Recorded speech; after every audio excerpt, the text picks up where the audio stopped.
sou Manu e hoje a gente vai fazer uma massinha roxa.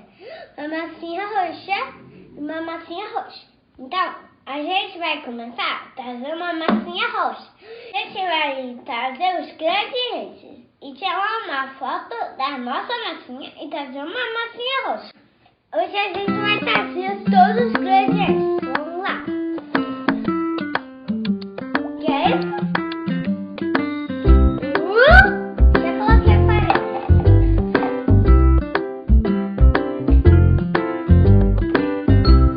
Agora vamos colocar isso. O que é isso mesmo, mãe?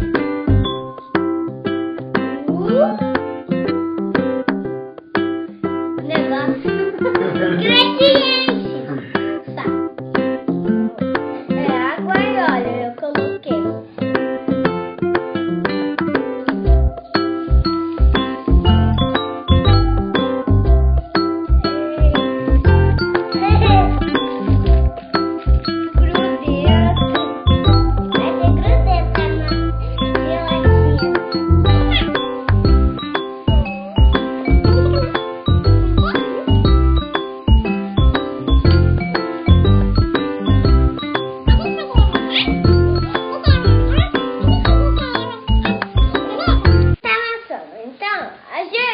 Fez agora uma massinha e dá pra gente brincar. Então vamos pegar uma bolinha,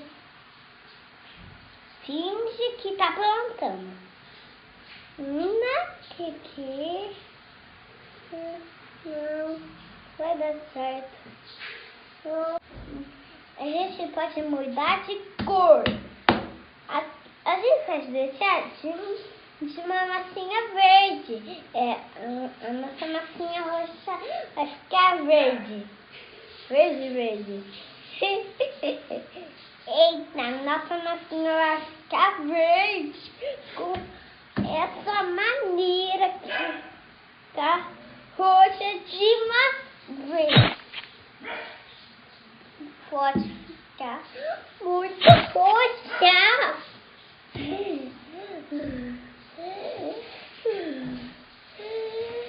Ficou roxa, mas com verde. A gente tem uma ideia.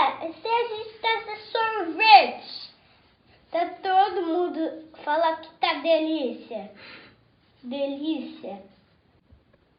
Pronto, sorvete. Quem quer esse sorvete? Toma.